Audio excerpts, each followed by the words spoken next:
훅 인터뷰. 모두를 위한, 모두를 향한, 모두의 궁금증 훅 인터뷰. 오늘 윤석열 대통령이 국회에서 시정연설을 했습니다. 민생 안정, 초당적 협력 강조했습니다. 59조 원. 국회는 사상 최대 규모 추경안 심사에 돌입했는데요. 이 내용 좀 두루두루 물어보겠습니다. 성일종 국민의힘 정책위 의장, 안녕하세요. 예, 안녕하십니까. 성일종 의원입니다. 네, 의원님, 정책위 의장으로서는 또 처음 인사합니다. 네, 그렇습니다. 네, 오늘 대통령 시정연설 어떻게 보셨습니까?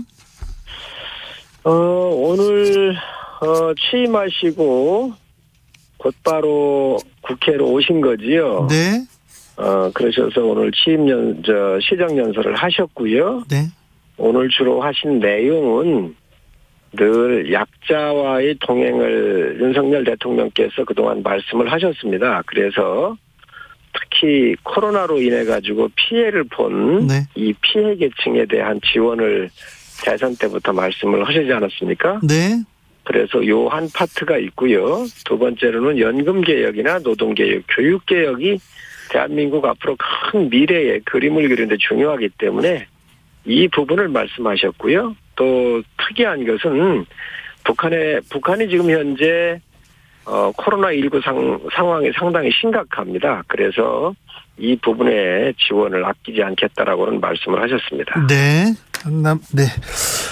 추경이 지금 굉장히 좀 주목되고 있는데요. 추경은 어떻게 돼갈까요? 협치돼서, 이거는 민주당도 주장하던 내용 아닙니까? 그렇습니다. 추경은 우선 민생 추경이거든요. 희망과 회복을 드리기 위한 민생 추경이고 피해 계층에 대한 지원이 거의 다입니다. 네. 한시라도 급합니다. 네. 이분들이 지금 이제 계절도 상당히 좋아서 장사도 하시고 이러셔야잖아요. 네. 이번에 드리는 것이 이제 한 600만 원인데요. 최소 금액이. 네. 빨리 드려서 이분들한테 일어나실 수 있도록 다시 재기하실 수 있도록 회복과 희망의 이 예산이 돼야 되기 때문에 네. 정쟁이 있을 수가 없습니다. 그래서 빨리 속도를 내야 되기 때문에 야당에서 협조를 좀 해주시고 네. 빨리 이 부분을 마무리해 주십사는 말씀을 드립니다. 의원님, 손실을 받든 안 받든 모두 소상공인한테는 일단 최소 600만 원은 지급한다는 거죠? 아닙니다. 지금 질문이 조금 틀리셨는데요. 네. 손실 안 본 분들은 해당 사항이 없습니다. 네. 조금이라도 손실 본 분들한테 이게 약 370만 명 정도가 되시는데 네. 이분들한테 기존에는 100만 원, 300만 원 드렸지 않습니까? 그렇죠. 지금 400만 원 줬죠, 지금껏. 그렇습니다. 윤석열 대통령께서 본인이 집권을 하면 네. 이 부분에 대해서 50조 원을 만들어 가지고 지원을 하겠다 이렇게 대선의 기간 동안에 말씀을 하신 내용이잖아요. 네. 그래서 이번에 600만 원, 370만 명에 대해서는 600만 원씩 다 들어가고요. 네.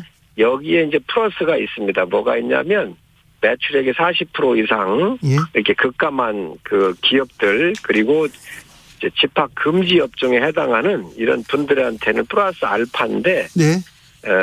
그 금액이 약 한 400만 원 정도 될 거예요. 예. 그래서 추가적으로 더 그동안 지원이 소외되어 있었던 그분들에 대해서는 추가 금액이 더 지원하게 될 겁니다. 손실보상 기준도 정해야 될 텐데 사각지대가 발생하진 않을까요?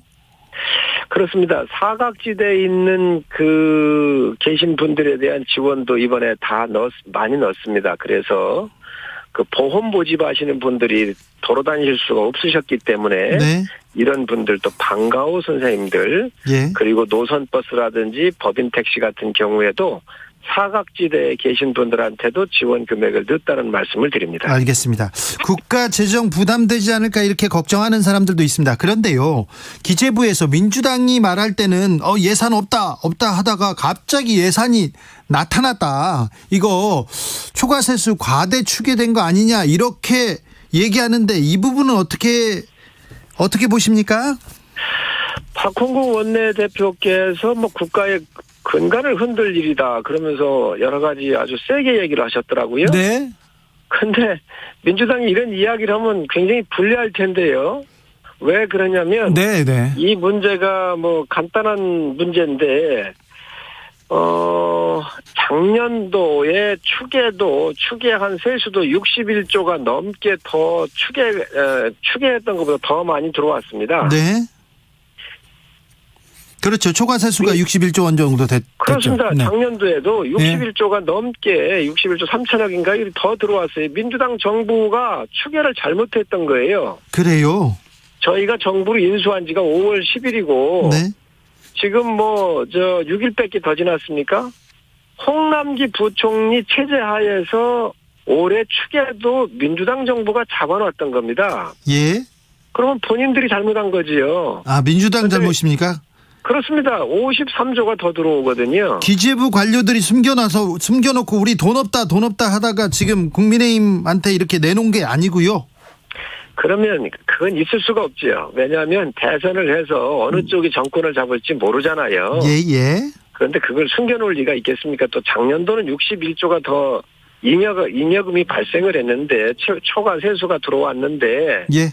그건 뭐라고 설명을 하겠습니까? 그런데 이런 것을 가지고 지금 이제 얘기한다는 바람직하지 않고요. 알겠습니다. 어쨌든 네. 기재부가 예. 국가 운영을 해나간다는 측면에서 오차를 줄여야 되는 이런 대안은 모색할 필요가 있습니다. 알겠습니다. 민주당에서는 손실보상 예산 10조 더 늘려서 소급 적용하자 이런 입장인데 이 입장에 대해서는 어떤 생각이십니까?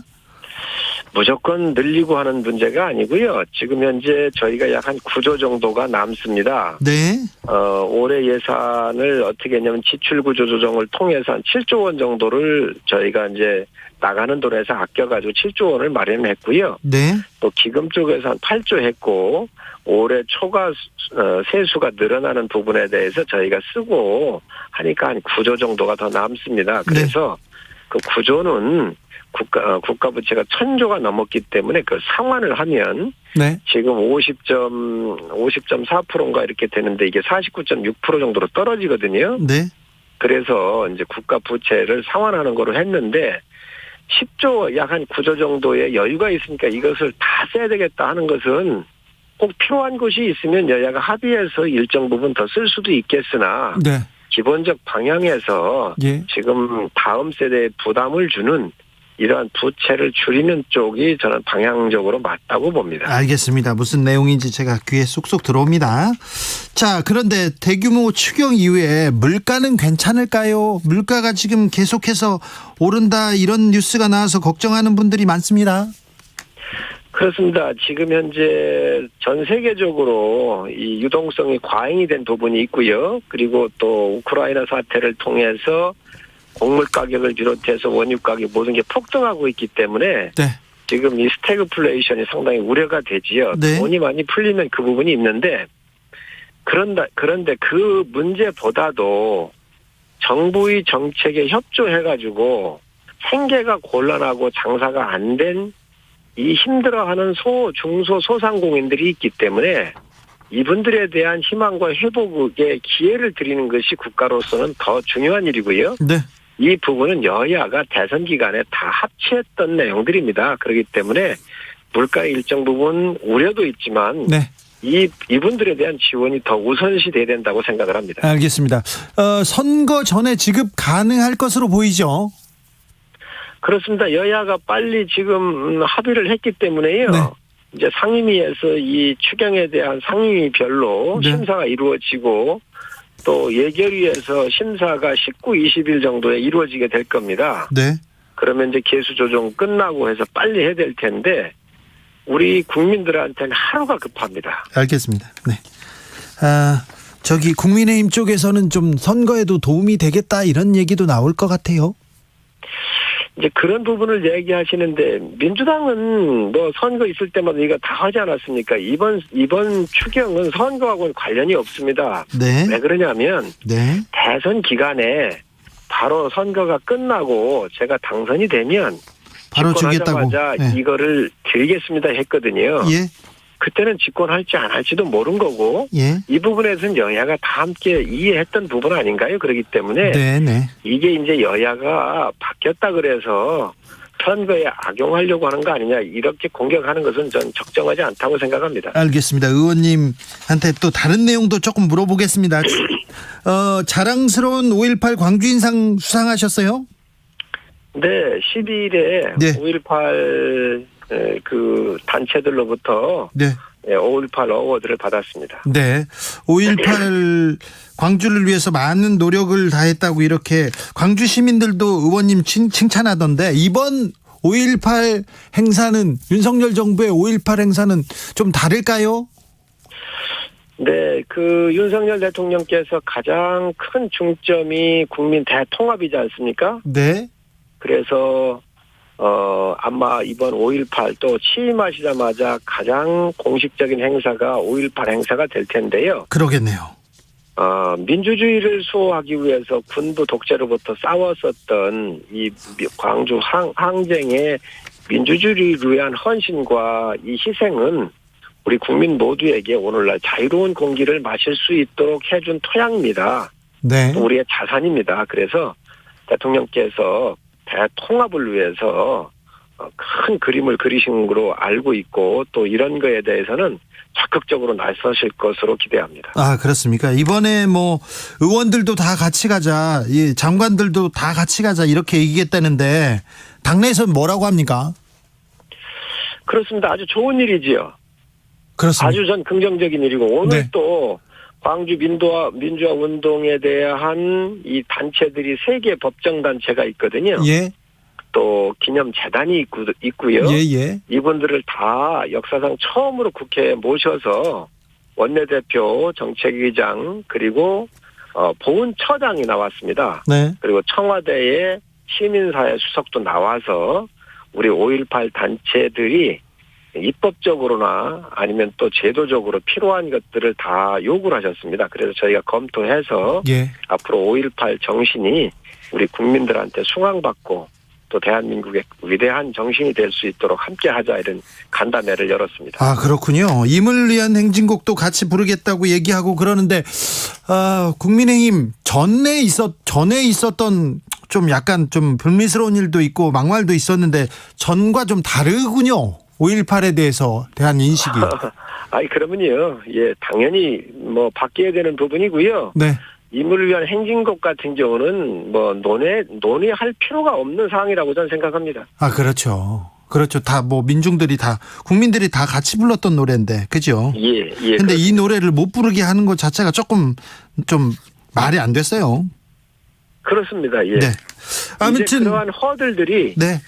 이런 간담회를 통하고 또 우리 이제 윤석열 대통령님께서 방문하시면서 대통합에 대한 큰 그림으로 또 주시는 메시지 이런 걸 다 통해서 네. 아마 이런 것들은 뭐 이제는 뭐 우리 사회에서 그런 말 자체가 나오는 것 자체가 부끄럽지 않겠나 저는 생각하고 있습니다. 의원님이 많이 노력하신 것도 그런 공도 있습니다. 감사합니다. 네. 한덕수 총리 임명안은 어떻게 될까요? 한덕수 총리 임명안을 지금 민주당이 안 해주고 있는데요. 우리 한덕수 총리님은 DJ 정부에서 노무현 정부에서 박근혜 정부에서 다 그때 국가가 필요하기 때문에 쓰셨던 분이잖아요. 예. 청문회를 통해서 결함이 없는 분입니다. 가장 민주당이 지금 얘기하는 게 회전문 인사라고 하는 건데 예. 아니 지금 얼마나 경제적으로 국제적으로 산적합니까? 한덕수 후보자만한 분이 안 계시잖아요. 그렇기 때문에 적극적으로 협조를 해주십사는 말씀을 드리고 네. 두 번째로는 고액 연봉을 받았다고 얘기를 하시는데 네. 많이 받아서 세금 많이 냈습니다. 네. 그리고 지금 갖고 계신 자산도 옛날에 사서 부동산 가격이 올라간 게 한 30억 가까이 되고요. 나머지 예금으로 갖고 계신데 자식도 없으세요. 그래서 이제 돌아가실 때를 대비해서 국가 사회에 받은 게 많기 때문에 이것도 기증하는 것도 검토를 하시겠다고 약속을 하셨거든요. 네. 어떤 하나의 결함도 없는데 지금 이건 완전히 민주당의 윤석열 정부를 발목 잡게 있다고 생각을 합니다. 자, 지금 사회가 어렵고 국가가 어렵기 때문에 네. 빨리 협조해 주셔서 통과해 주시기를 간곡히 호소합니다. 알겠습니다. 한동훈 후보자 그리고 정호영 후보자는 어떻게 될까요? 그분들에 대해서 의혹을 다 제기를 했는데요. 예. 그 의혹이 팩트로 증명된 게 있으면 몰라도 저는 이 부분에 대해서 빨리 저는 인준해주고 통과를 해주셨으면 좋겠습니다. 정호영 후보자도 마찬가지입니까? 그렇습니다. 교육부 장관 같은 경우는 뭐 여러 가지 의혹이 있었을 때에 논문 심사할 때 뭐 어떤 술집에 가서 이렇게 심사받았다 이런 게 또 나오고 해서 그게 팩트로 확인이 됐기 때문에 자진 사퇴도 하고 이렇게 하셨는데 예. 이것을 인민재판하는 식으로 할 수는 없는 거 아니겠습니까? 그래서 이거를 정치적 게임이 아니라 집권 초반이기 때문에 또 한 6개월은 허니문 기간이 있어요. 그런데 이런 그 룰도 다 깨면서 저는 발목 잡게 하는 것은 바람직하지 않다고 생각을 합니다. 자, 그러면 한동훈 그리고 정호영 이 의혹은 발목 잡기다 이렇게 보신다고요? 그렇습니다. 네, 알겠습니다. 자, 최근에요. 민주당에서 성비위 사건 있었습니다. 그죠? 예. 이 논란은 어떻게 보시는지요? 민주당도 곤욕스러울 텐데요. 전에 안희정 지사가 대권 주자였고 박원순 서울시장도 대권 주자였고요. 또 오거돈 시장에 이어서 정말 대형 사건이 나오니까 곤욕스러운 건 알겠지만 이것도 지금 지방선거가 오니까 미봉책으로 그냥 슬그머니 제명시켜서 내보내고 하려고 하는 거 아닌가 생각을 하는데 이 부분이야말로 여러 가지 인권이나 또 각 개인의 존엄성을 가장 중시했던 민주당으로서 네. 저는 더 국민들한테 다가가려면 제대로 저는 처리해야 한다고 생각을 합니다. 알겠습니다. 국민의힘은 이준석 국민의힘 대표 얘기도 있지 않습니까? 그리고 이번에 그게 팩트로 나온 게 있나요? 그 박완주 의원 같은 경우는 피해자가 정확하게 나왔습니다. 그런데 이준석 대표는 피해자가 있거나 팩트가 정확하게 확인된 게 없지 않습니까? 그냥 의혹만 가지고 네. 이것을 이준석 대표를 끌어들이는 것은 아주 전형적인 물타기이자 정치공세라고 생각을 하고요. 예. 저는 민주당 자체가 먼저 잘 정화하라고 먼저 충고하고 싶습니다. 여기까지 들을까요? 네. 네, 말씀 감사합니다. 네, 감사합니다. 성일종 국민의힘 정책위 의장이었습니다. 유튜브 보시는 분들 많이 답답하셨죠. 오류로 여러 번 끊겨가지고 불편하셨을 텐데 죄송합니다. 양해 부탁드리겠습니다.